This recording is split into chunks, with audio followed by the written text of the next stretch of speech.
बाकी सबका भी यहीं पे होगा। तो उनको बताया गया कि जी आपके लोग यहाँ इलाज हो रहा है। वो सिक्योरिटी वाला भी मुझे मिला है लड़का, उसको नीचे से लेके यहाँ तक उसको 4 गोलियां लगी हुई हैं। अच्छा। और वो बिल्कुल इमरान खान साहब के सामने प्रोटेक्ट करता था राइट साइड से। अब मुझे उसका नाम नहीं पता लड़के का, लेकिन वो उसके थोड़े से बाल कम है सर पे।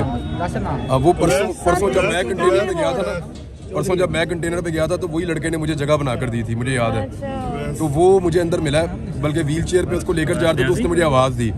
मैं उसके बाद गया, मैं समझा कोई और पेशेंट है, यही लड़का है। डॉक्टर्स का क्या कहना है, कितनी देर तक रेस्ट कितनी देर तक इमरान खान साहब को? ये अभी डॉक्टर्स कुछ भी नहीं बता रहे। अभी दोबारा खान साहब को फिर मेरे ख्याल में चेक करेंगे। उनको जो पहले जो ऑपरेशन था इनिशियली वो तो हो गया। उनकी एक घुटने की जो हड्डी है उसको भी मुझे एक साहब बता रहे थे कुछ चिप करके कोई पार्टिकल या गोली गुजरी है। और मल्टीपल इंजरीज हैं, कोई एक नहीं है, लेकिन एक ही टांग है जिसके ऊपर खान साहब की लगी हैं। ये जब गोलियां लगी हैं तो खान साहब फिर नीचे बैठे हैं। उसके बाद फिर उनको वहाँ से मूव किया गया। एकदम बयान आ गया। अच्छा, ये जो बयान आया ना, इसके बारे में मैं आपको बता देता हूँ। इस पर बहुत तशवीश है अंदर। IG पंजाब भी था, CCP लाहौर भी था, वज़ीर आला पंजाब भी था। वज़ीर आला पंजाब का और बाकी लोगों का जो वो था बड़ा नॉर्मल तरीके से वो कर रहे थे।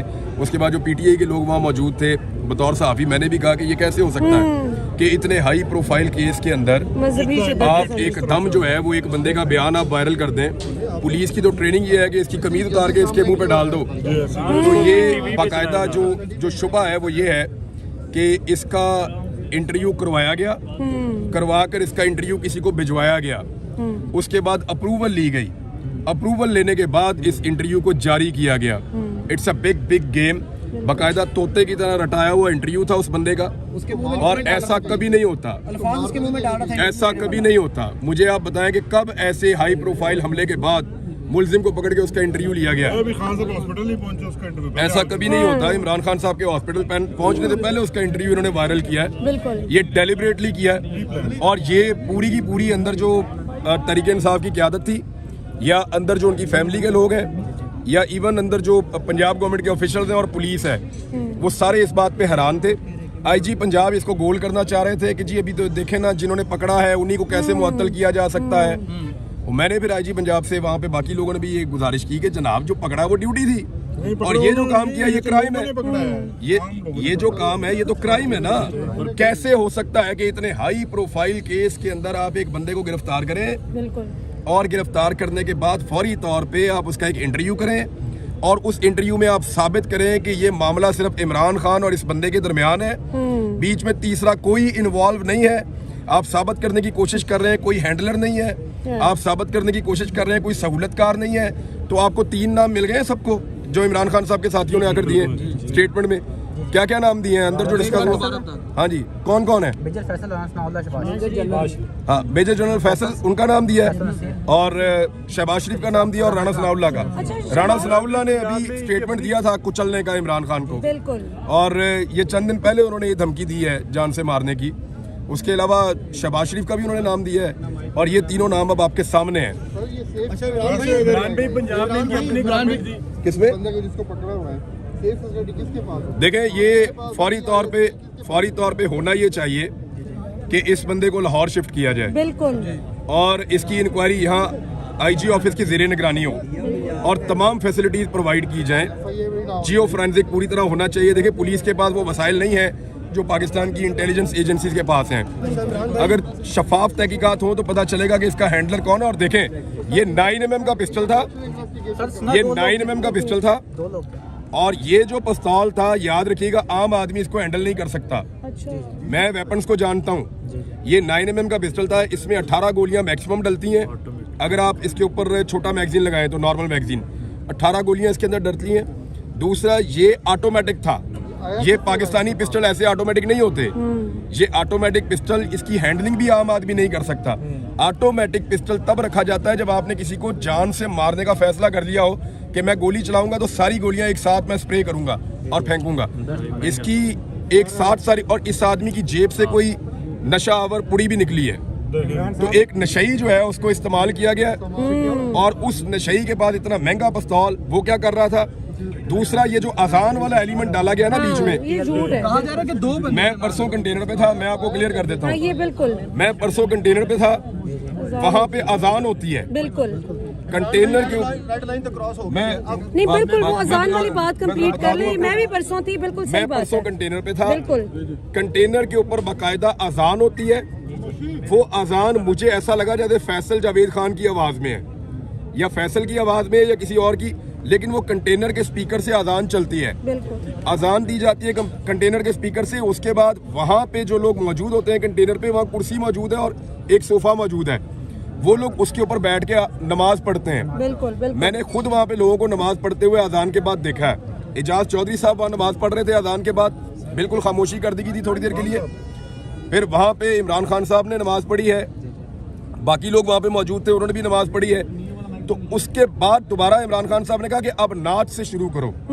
फिर नजम शराज ने गालिबन 2 मरतबा एक नात पढ़ी, तो इमरान खान साहब ने कहा तुम फिर पढ़ो, उन्होंने फिर दोबारा नात पढ़ी। तो मुझे अच्छी तरह पता है कि ये जो एक बहाना बनाया गया ना, तोते की तरह रटा रटाया बयान कि अजान हो रही थी और गाने चल रहे थे, तो नहीं। एक तो जिस वक्त ये गोली चली है उस वक्त कव्वाली थी, आप वीडियो में देख सकते हैं कि उस वक्त अल्लाहू वाली कव्वाली चल रही थी। दूसरा मैं जानना चाहता हूँ कि अजान के वक्त कव्वाली चलने पे इस आदमी ने पहले कितने कत्ल किए हैं? क्या ये ऐसे ही करता है हमेशा? हमारे यहाँ पे बार बार बरा रबीउल अव्वल के भी हम लोग जश्न मनाते हैं, बाकी चीजें भी होती हैं। तो ये सिर्फ एक बंदे को ऐसा लगता है तैयार किया गया था, ये एक हो रहा है, इसके हैंडलर्स कोई और हैं, और वो हैंडलर जो है उन्होंने फौरी तौर पे बंदोबस्त किया। और मैं आपको फिर बता रहा हूँ कि पहले ये वीडियो रिकॉर्ड की गई है, फिर इस वीडियो को सुनवा के अप्रूवल ली गई है। अप्रूवल लेने के बाद इस वीडियो को जारी किया गया है कि ये वीडियो ओके, अब इसको जारी कर दिया जाए। ये बहुत जल्दी थी इस बात की। ये अभी तक एक हमलावर के बारे में इंफॉर्मेशन कंफर्म है और दूसरे के बारे में लोग बात कर रहे हैं, पुलिस ढूंढ रही है। देखिए, गवर्नमेंट ऑफ पंजाब को इससे बरी जिम्मा नहीं किया जा सकता। गवर्नमेंट ऑफ पंजाब की रिस्पॉन्सिबिलिटी है और वफाकी हुकूमत की भी रिस्पॉन्सिबिलिटी है इमरान खान को सिक्योरिटी देना, और अगर नहीं दे पाए तो गवर्नमेंट ऑफ पंजाब को भी इसका जवाब देना पड़ेगा। आपको भी तो धमकियां मिल रही है ना कि जुबान खराब कर देंगे, तो आप अपनी भी क्या सिक्योरिटी का कर रहे हैं? मतलब तो सारी लिमिट क्रॉस। ये डगर किस तरफ चल रही है इमरान भाई? पहले अरशद शरीफ, आज खान साहब और कायदीन, क्या हो रहा है? लगता है कि देखिए, जिन लोगों ने प्रेस कॉन्फ्रेंस करते हुए ये कहा था, डीजी ISI ने और DG ISPR ने, इन दोनों साहिबान ने प्रेस कॉन्फ्रेंस करते हुए कहा था कि अरशद शरीफ को पाकिस्तान में कोई खतरा नहीं था। मैं आज उनसे पूछना चाहता हूं कि अरशद शरीफ के पास तो एक सिक्योरिटी वाला भी नहीं था, हमारा भाई तो अकेला फिरता था इस शहर में, और इमरान खान के साथ तो सिक्योरिटी बहुत ज़्यादा होती है।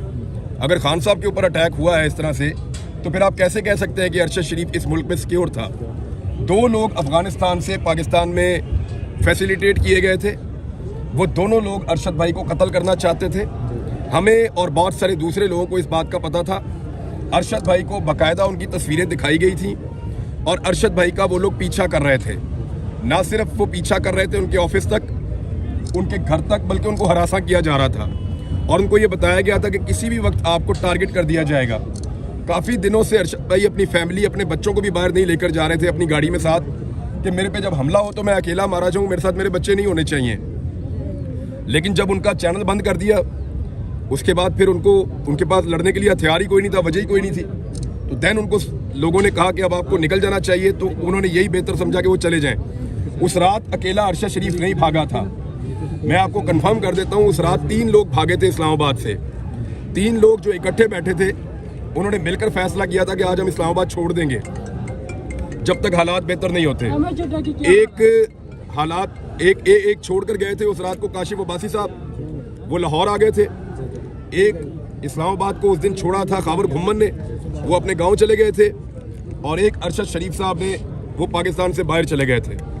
तो 3 लोग थे। आप बाकी 2 से पूछ लें कि उन्होंने उस रात इस्लामाबाद को क्यों छोड़ा था। इमरान भाई, सारे जो ब्रिलियंट जर्नलिस्ट हैं वो छोड़ते जा रहे हैं। मोहित पीरजादा भी चले गए हैं मुल्क से, शाबर शाकिर भी चले गए हैं। ये क्या हो रहा है सर? आपके मुतालिक भी इसी तरह की खबरें चल रही थी, और बल्कि आपके बारे में सुना भी आप भी जा रहे हैं बाहर। मेरे ख्याल में पाकिस्तान के ऊपर अब मजीद जबर मुसल्लत नहीं रह सकता इंशाल्लाह। अब एक एक करके सारी लिमिट्स तो क्रॉस होती जा रही हैं। आज तो रेड लाइन क्रॉस हो गई। लीडर्स को भी गोलियां पड़ रही हैं लॉन्ग मार्च के। आप बताएं ना, मौलाना फजल रहमान साहब 2 मरतबा है, बिलावल है, क्या गोली लगी उनको?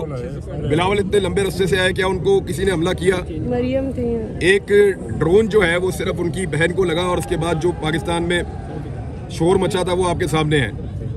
और मरियम नवाज और हमजा शहबाज भी आए। इमरान भाई फैसल वाडा को नहीं शामिल करना चाहिए इन्वेस्टिगेशन में, फैसल वाडा को नहीं शामिल करना चाहिए इन्वेस्टिगेशन में, जैसा आपने ट्वीट भी किया आज। किसको? फैसल वाडा को। फैसल वाडा, हाँ बिल्कुल, देखें फैसल वाडा ने कहा था कि कुछ होगा और लाशें गिरेगी और अहम लोग जो हैं, बिल्कुल सर। उसने अहम लोगों का नाम, अहम लोगों की लाशें, जी सर। तो वो इमरान खान से अहम तो कोई नहीं है। इस वक्त पाकिस्तान का सबसे अहम आदमी वही है। सर वाडा की बात सच होगी ना आज? नहीं, मुझे अभी नहीं, इसकी इंक्वायरी होगी, आपको पता है? बताएं आपका सोर्स होगा, नहीं, आप बताएं ना, आप बताएं कहाँ पे हो, सबको पता है। तो फिर आप बता क्यों नहीं रहे?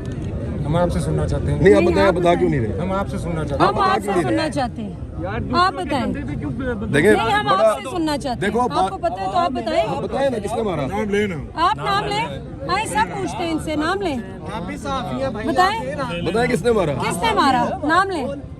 आप पता क्या, आप यहाँ चस्का लेने आते हैं कि इसको भी मरवाओ, उसको भी मरवाओ, उसको भी हाँ। मरवाओ। वो जो मारने वाले वो भी हमारे ही लोग हैं। खुदा की कसम इसलिए नहीं नाम लेते, इसलिए नाम लेने से नहीं डरते कि कोई हमें वो मार देंगे, इसलिए कि हम अपने लोगों की बेइज्जती नहीं करवाना चाहते, इसलिए कि हम इस मुल्क के वफादार हैं। डर नहीं लगता हमें, डर लगता होता भाग जाता मैं पाकिस्तान से बाहर गया था एक दिन के काम से। इमरान भाई 70 साल से इसी तरह चल रहा है और हर बार इसी तरह लगता है कि जो मकतूल है ना वो गलती से गोली के सामने आ गया, और अल्लाह ना करे अगर आज वो शख्स उसको ना पकड़ता तो हम अज़हार अफसोस के अलावा कुछ भी नहीं कर सकते थे। और 70 साल से इसी तरह होता आ रहा है। बेनज़ीर का इसी तरह का मामला था। आज अल्लाह ताला ने एक आदमी की जान बचाई है और मेरे ख्याल में ये वो आखिरी हरबा हो सकता था जो इस्तेमाल हो सकता था इमरान खान के खिलाफ। इमरान खान ने जब उनको गोली नहीं लगी थी, उससे पहले इमरान खान ने लगभग 50 मरतबा इस कौम को ये बताया कि मुझे गोली मारेंगे या मेरे ऊपर हमला करेंगे और मुझे जान से मारने का मंसूबा तैयार हो चुका है। उन्होंने ये भी कहा कि एक बंद कमरे में चंद लोगों ने मिलकर मुझे मारने का मंसूबा बनाया। उन्होंने ये भी कहा कि जब मुझे मार दिया जाएगा तो इसको कोई और रंग दिया जाएगा। वो हम देख रहे हैं। आपने सुना ना, क्या वो सारा कुछ सही साबित नहीं हो रहा? बिल्कुल। अब इंतजार करो इमरान खान के स्टेटमेंट का, वो क्या कहते हैं। इमरान भी आपको भी बड़े सीवियर थ्रेट हैं, तो आपने नहीं सोचा कि आप भी? देखो यार, मैं छोटा आदमी हूँ, मेरी तरह के और बहुत हैं इस मुल्क में, नहीं आप बड़े लेकिन आदमी बात हैं। यह है कि एक पॉलिटिकल लीडर जो इस मुल्क का वज़ीर आज़म रहा है वो बहुत बड़ी बात है। मेरे जैसे छोटे छोटे लोग आते रहते हैं, जाते रहते हैं और मेरे आने जाने से कोई फर्क नहीं पड़ता। आपकी खान साहब से मुलाकात हुई है? मैं अंदर था, मैं सब कुछ देख के हर चीज़ रिपोर्ट लेकर आ रहा हूँ। अब क्या लगता है कि जो लॉन्ग मार्च है इसमें मजीद जान डल जाएगी या ये तहरीक को रोकने में मुझे नहीं कामयाब? लगता कि अभी फौरी तौर पे इमरान खान साहब निकल के किसी लॉन्ग मार्च का हिस्सा बन सकते हैं। खान साहब की हालत ठीक है? उनकी देखें, वो 70 ईयर्स उनकी एज है, ये भी तो आप ध्यान में रखें। वो बहुत मजबूत आदमी है आसाबी तौर पे, बल्कि वो हॉस्पिटल में सब कंट्रोल कर रहे हैं।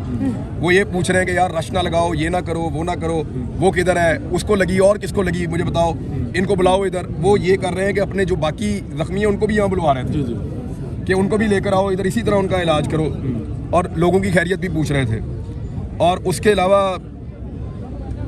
अग्रेशन तो है, फिर आपको आइडिया है सूरत हाल जिस तरह की बनी है, उसमें कोई आदमी नॉर्मल नहीं रह सकता जिसके साथ आप इतनी बड़ी ज्यादती करें। इमरान भाई, पंजाब में कल बड़ी अहम मुलाकात हुई है, सादिक सजरानी साहब जो हैं परवेज़ इलाही साहब से मिले, तो आपको लगता है कि कोई हालात और उनका रुख भी बदल रहा है? क्योंकि पंजाब में जहाँ पे आपकी हुकूमत, सिक्योरिटी आपकी अपनी, और वहाँ पे इस तरह का मामला होता है और उसके बाद पकड़ के फौरी तौर पे जो बयान दिलवाया जाता है।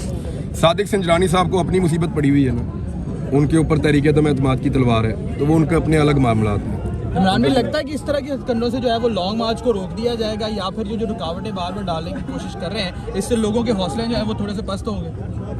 देखें, अगर आज जो टारगेट करने वाला है खुदा न खास्ता वो अपना टारगेट अचीव करता तो आप कुछ और कह सकते थे। नहीं, अब नहीं, अब नहीं। तब से लेकर आज तक ये कब ये वाक़यात रुकेंगे? कब तक हम लोगों का खून बहता जब तक कौम खड़ी नहीं होती मिलकर? कब तक ऐसा चलेगा? आपने तय करना है कब तक। यस, आप लोगों ने तय करना है कब फैसला तक। कर चुके हैं आप, red line has been crossed. अपने फैसले को इम्प्लीमेंट कीजिए, ठीक हो जाएगा। ठीक है, थैंक यू। अल्लाह आपको हिफाजत करे इमरान भाई।